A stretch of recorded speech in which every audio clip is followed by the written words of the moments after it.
6 दिन के हो गए कन्हैया।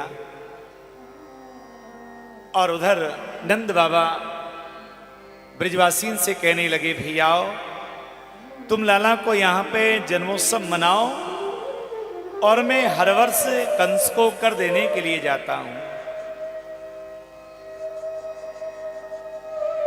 कर देने का समय आ गया है, आप लाला की सुरक्षा करना।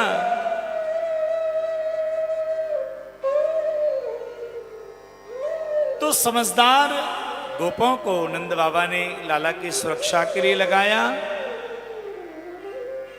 गोपाल गोकुल रक्षाया निरूप्य मथुरां गता नंदं कंसस्य वात्सल्या करम दातुम कुरुद्रुहा। ग्वाल वाल कहने लगे नंदराय जी से, महाराज आप प्रेम से मथुरा जाओ और लाला की सुरक्षा का भार अब हमारे हाथ में है, हम रक्षा करेंगे। और उधर क्या हुआ, कंस ने एक सभा को बुलाया। सभा को बुलाकर के ये प्रस्ताव रखा, मेरे मारने वाले का जन्म ब्रज में हुआ है। तो सैनिकों ने कहा कि काम किया जाए, सैनिकों को भेजा जाए और 6 दिन के अंदर जिन बालकों का जन्म ब्रज में हुआ है ना, उन सभी बालकों को मार दिया जाए। कहा कि ऐसा करने से विद्रोह पैदा हो सकता है, तो एक काम करना होगा, आपके राज्य में राक्षसी पूतना है ना, उससे बुलवाया जाए। भैया राक्षसी पूतना को बुलवाया और ब्रज में जाने को कहा। राक्षसी पूतना कहने लगी, महाराज आप चिंता ना करो, आप 6 दिन के बालकों की कह रहे हो, मैं 6 महीने तक के सभी बालकों को मार डालूंगी और मुझे कोई नहीं पकड़ सकता है।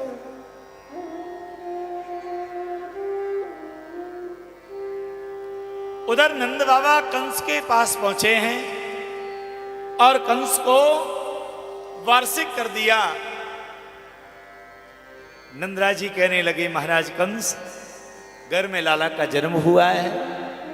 कंस कहने लगे, नंदराज जी हमारा आशीर्वाद है, तुम्हारा लाला जो है ना वो शत्रु हंता बन जाए, शत्रुओं का दमन करने वाला हो जाए, ये हमारा आशीर्वाद है। तो कंस ने नंदराज जी के पुत्र को कन्हैया को आशीर्वाद दिया। यहां पर नंद बाबा और श्री वसुदेव जी मिले। अहो ते देवकी पुत्रा कंसेना बहवो हता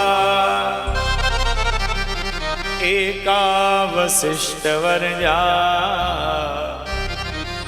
कन्यां सा पदिवं गता। अहो ते देवकी पुत्रा कंसेन बहवो गता। आदरणीय प्यारे भक्तजनों, महाराज कंस ने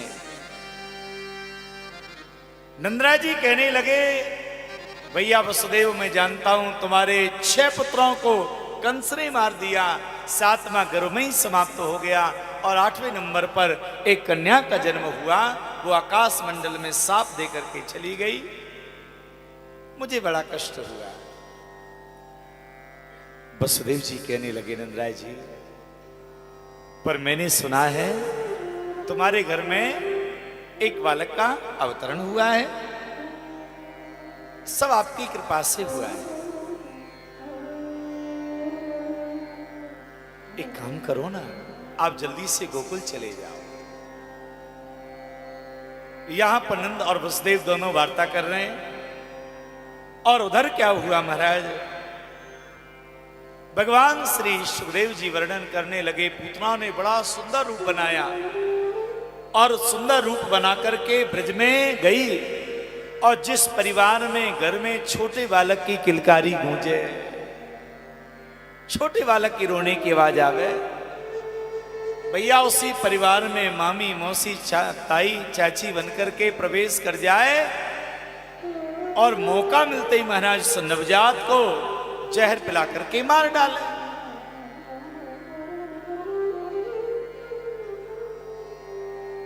परिवार के लोग आश्चर्य करते, भैया अभी अभी तो ये बालक बिल्कुल हंसता खेलता था, अचानक क्या हो गया, क्या हो रहा है पता ही नहीं चल रहा है। जिन जिन घरों में नवजात बालक का जन्म हुआ सब आज चिंता में है महाराज। और धीरे धीरे राक्षसी पूतना श्री यशोदा जी के महल में पहुंच गई।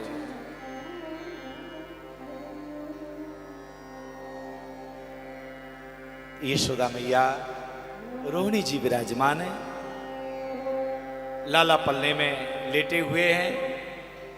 श्री यशोदा जी पल्ला झुला रही है और जैसे ही पूतना पहुंची तो यशोदा जी और रोहिणी जी ने खड़े होकर के अभिवादन किया, स्वागत किया, बहुत आदर किया है। महाराज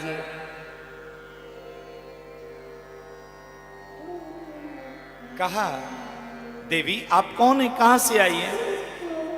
पुत्रा बोल पड़ी, मैं पास वाले गांव से आई हूं, ब्राह्मणी हूं। 12 वर्ष के बाद आज पहली बार घर से निकली हूं मैं। मेरे पतिदेव बहुत बड़े विद्वान हैं और उन्होंने मुझे एक व्रत बताया था, एक अनुष्ठान बताया, तो बड़े नियम संयम के साथ मैंने वो अनुष्ठान किया और आज ही वो अनुष्ठान पूरा हुआ।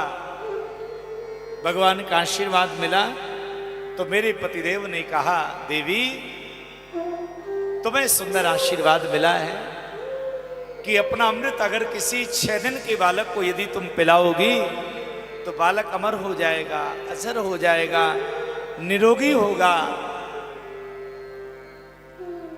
और अब हमारी महारानी जो यशोदा है ना, उनके यहाँ पर एक बालक का जन्म हुआ है और वो बालक 6 दिन का है। यदि तुम अपना अमृत उस यशोदा के लाला को पिलाओ तो यशोदा का लाला दिव्य हो जाएगा महाराज।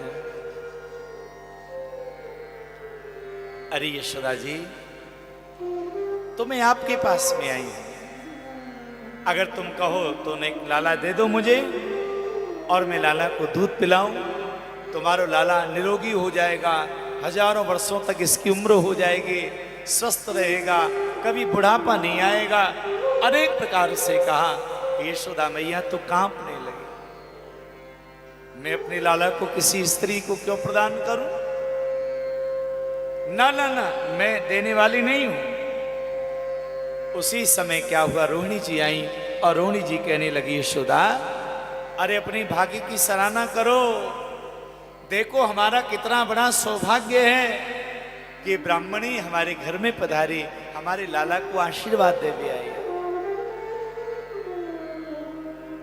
अरे मेरो बेटा बलराम तो 1 वर्ष बड़ो है, अगर बलराम मेरो 6 दिन को होतो ना तो मैं बलराम को जरूर मैं आशीर्वाद दिलवाती। अरे यशोदा शंका त्याग दो और अपने लाला को प्रदान करो।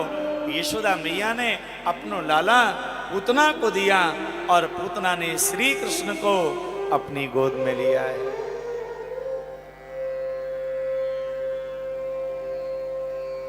श्री सुखदेव जी कहने लगे, महाराज ये पूतना पूर्व जन्म में बलि की बेटी थी, नाम था रत्नमाला। जब वामन रूप लेकर के भगवान बलि के द्वार गए तब वामन भगवान का सौंदर्य देख करके इसके मन में पुत्र भाव आया, ये बालक कितना सुंदर है, अगर ये मेरा पुत्र होता तो बड़ा दुलार करती, बड़ा प्यार करती, अपना दूध पिलाती। भगवान प्रसन्न हुए और मन ही स्वीकार किया। लेकिन जब 2 पग में त्रिलोकी को नापा तो रत्नमाला वो राक्षसी बलि की बेटी क्रोध में आ गई और कहने लगी, ये दूध पिलाने के लायक है, अगर मुझे मौका मिल जाए तो जहर पिला के मैं मार डालूं।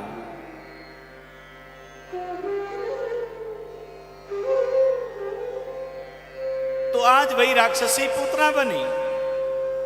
तस्मिन् स्तनं दुर्जव वीर्यमुद्भवम्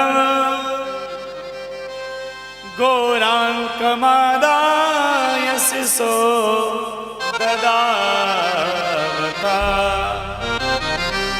गाढं कराभ्यां भगवान् प्रपीड्य ततै प्राणं सममरो से समन्वितो पिबत। मेरे ठाकुर जी अब तो राक्षसी पुतना को मातृ सुख प्रदान करने लगे। पुतना ने जैसे ही कन्हैया का स्पर्श किया उसके विचार बदल गए महाराज,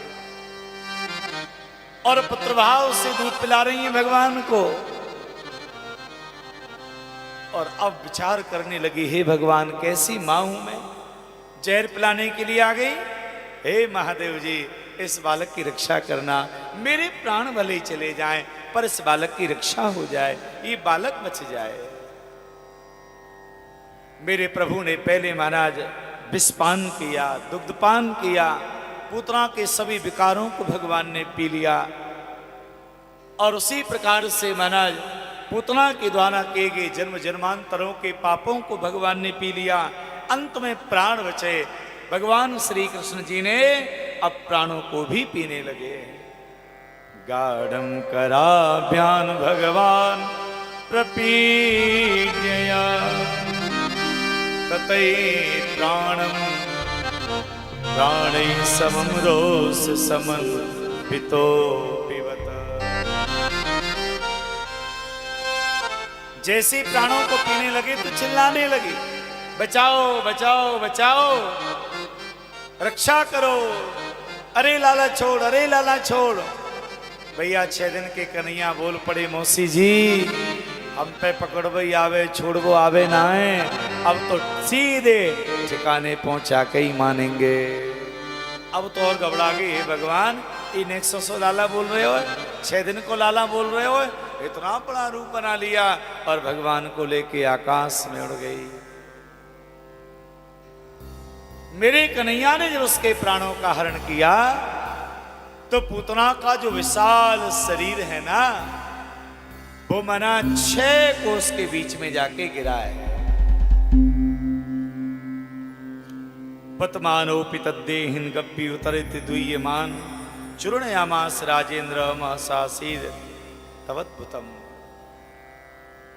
और 6 कोस के बीच में नदी नाले पहाड़ पर्वत वृक्ष टीले गड्ढे जो भी कुछ आया तो सबका भैया चूरन बना दिया है।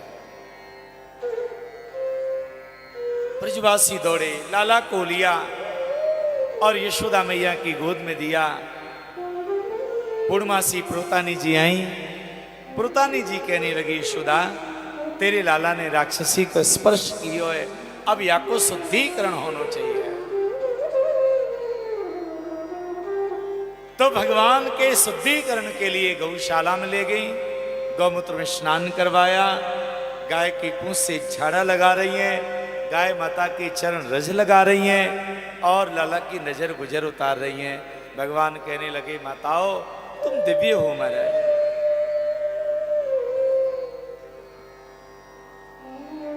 तो 6 दिन के कन्हैया ने राक्षसी पूतना का वध किया है।